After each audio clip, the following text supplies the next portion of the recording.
नमस्कार, जय हिंद। आप सभी का स्वागत है। एफआईआर किन लोगों के खिलाफ की जा सकती है और किन लोगों के खिलाफ नहीं की जा सकती है, समझने की कोशिश करेंगे। इस सेशन के माध्यम से आपको पता चलेगा कि एक ऐसा इंपॉर्टेंट आर्टिकल है हमारे कॉन्स्टिट्यूशन में जो कि इम्यूनिटी देता है कि कोई एफआईआर कुछ कॉन्स्टिट्यूशनल पोजीशंस के खिलाफ आप लॉन्च नहीं कर सकते। आइए देखते हैं कि आखिर ये मुद्दा गरमाया क्यों है और आपको इस सेशन में एक ऐसा क्वेश्चन भी मिलेगा जिसका जवाब देने पे शायद हमें ये एहसास होगा कि आप यूपीएससी को जो आजकल का डायनामिक टाइम चल रहा है उसके हिसाब से प्रिपेयर कर रहे हैं। तो सुनिएगा जरूर अंत तक। इसको चालू कर रहे सेशन को। आपके सामने इमेज लगी हुई है एक गवर्नर साहब की। गवर्नर साहब हैं, सीवी बोस साहब हैं और इनके खिलाफ सेक्सुअल हैरेसमेंट का एलिगेशन लगाया गया है राजभवन वेस्ट बंगाल के एक वही कर्मचारी हैं उनके द्वारा। हालांकि ये कोई नया केस नहीं है। बार-बार कई बार ये चीजें देखी जाती हैं कि कहीं न कहीं गवर्नर के खिलाफ एफआईआर लॉन्च करने के लिए कोशिश की जाती है। पर बहुत सारी चीजें न्यूज़पेपर में आती रहती है और उन सब का कॉमन मुद्दा निकलता है कि आखिर गवर्नर के खिलाफ हम लोग एफआईआर लॉन्च कर क्यों नहीं पा रहे हैं? पुलिस कंप्लेंट जब की जा रही है तो एफआईआर में उनका नाम क्यों नहीं आ पा रहा है? इसके ऊपर बार-बार सवाल उठता है। आइए देखते हैं कि आखिर ये हुआ क्या? ये बात है, एक वहां पे कर्मचारी हैं, फीमेल कर्मचारी हैं राजभवन में वेस्ट बंगाल के, जो लगभग 2019 से वहां पे कार्यरत हैं। उन्होंने एक सेक्सुअल हैरेसमेंट का इल्जाम लगाया है सीवी आनंद बोस साहब पर, जो कि वहां पे गवर्नर हैं इस समय वेस्ट बंगाल कर, और उनके खिलाफ कंप्लेन करने की कोशिश की। हालांकि इस मुद्दे को बहुत पॉलिटिसाइज भी किया जा चुका है, पर इस पे ज्यादा हमारा दिमाग लगना नहीं है। हमें समझना है कि आखिर एफआईआर में गवर्नर का नाम लिखा क्यों नहीं जा रहा।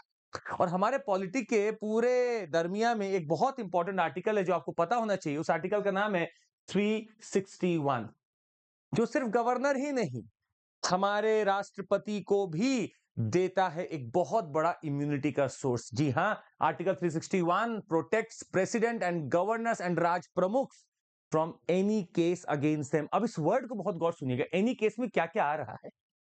यहां पे लिखा हुआ है कि अगर हम इसका क्लॉज 1 पढ़ते हैं तो लिखा हुआ है कि प्रेसिडेंट हो, गवर्नर हो, राज प्रमुख हो, they are not answerable into any court of law for the exercise and performance, जो भी वो कर रहे हैं, परफॉर्मेंस कर एक्सरसाइज कर रहे हैं, of the power and duty of इस ऑफिस का।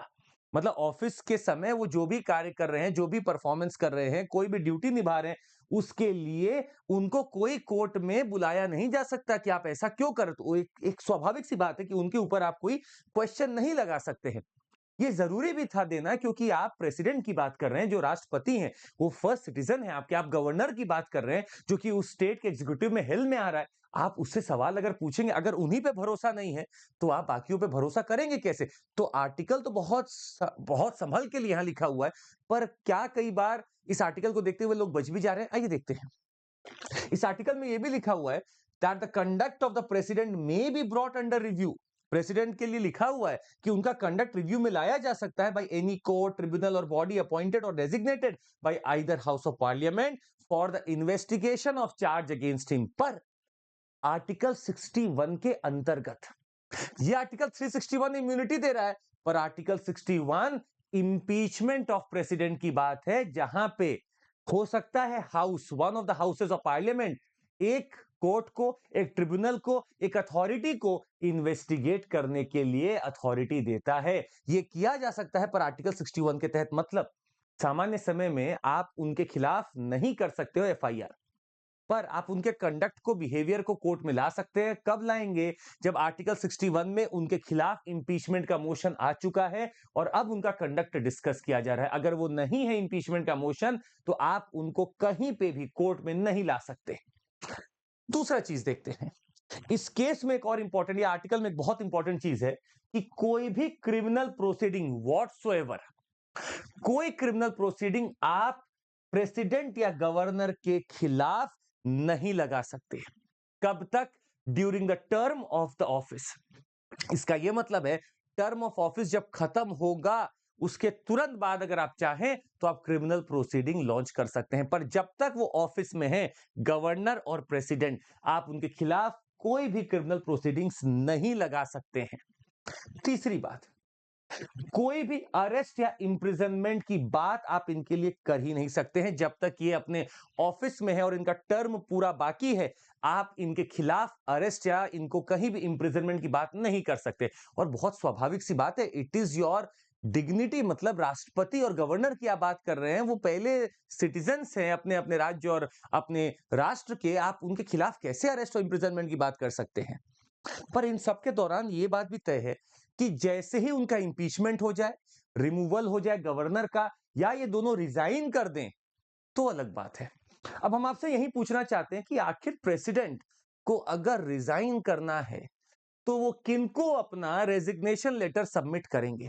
अगर गवर्नर को रिजाइन करना है तो किसको अपना रेजिग्नेशन लेटर सबमिट करेंगे? आप नीचे कमेंट करके बताइए। पर सुनिएगा, सेशन में एक दो क्वेश्चन और है आपके लिए, बड़ा इंपॉर्टेंट है।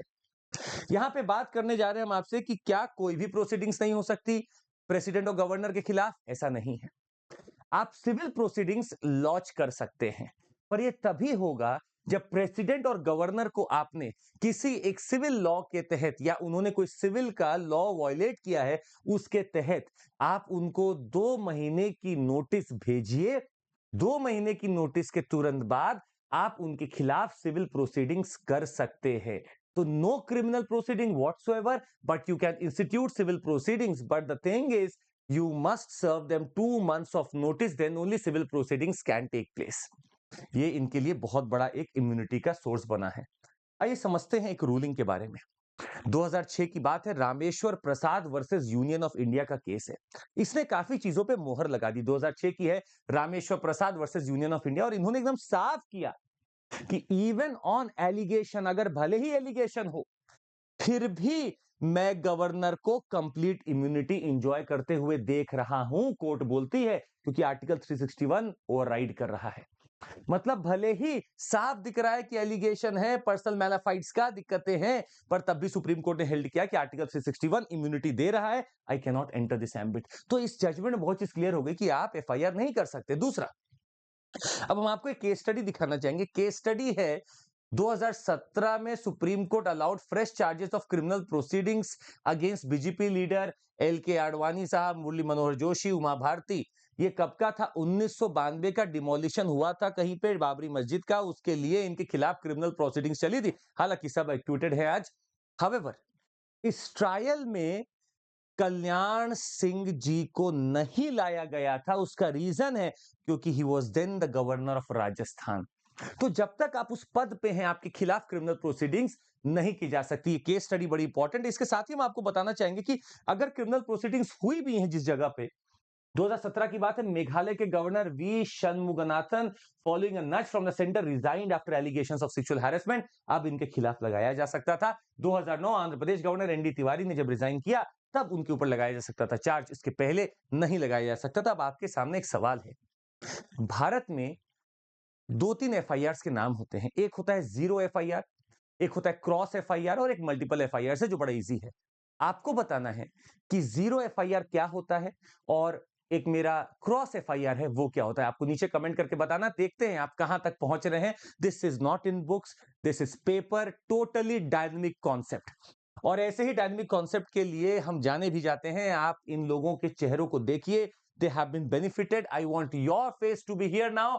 कब आएगा? जुड़िए तो पहले, नाम जरूर आएगा। और इस ऑफर को आप डिनाई नहीं कर सकते।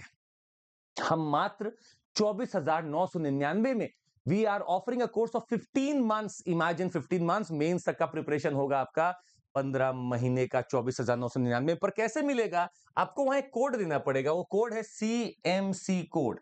जैसे ही आप CMC कोड लगाएंगे, आप आगे बढ़ सकते हैं। एक पहला बैच है, मई 7 से चालू हो रहा, आरंभ है। ये इंग्लिश माध्यम में है, इंग्लिश और हिंदी दोनों मिक्स करके चलेगा। कंटेंट, प्रीलिम्स, मेंस का पूरा सोल्यूशन आपको यहां पे दिया जाएगा। साथ ही में हमारा एक बैच है Triumph, totally in English. You can go head with this. And we have a batch called as Lakshya batch, Hindi माध्यम है। आप तीनों बैच में से किसी में भी जुड़िए, depending upon your language thing. CMC code बस लगा दीजिएगा ताकि आपको कुछ ना कुछ फायदा मिल सके। और हमारा ये टेस्ट होने वाला है, जरूर दे दीजिएगा। 5 मई को होने वाला है। ये आपका 2 घंटे का टेस्ट होगा, 9:30 बजे और 2:30 बजे। जरूर दे दीजिएगा, फायदा आपको मिलेगा, प्रैक्टिस आपकी होगी। That would be all from my side. Thank you so much, take care, जय हिंद। और जरूर इसको शेयर करिएगा, दूसरे लोगों तक पहुंचना चाहिए। जय हिंद।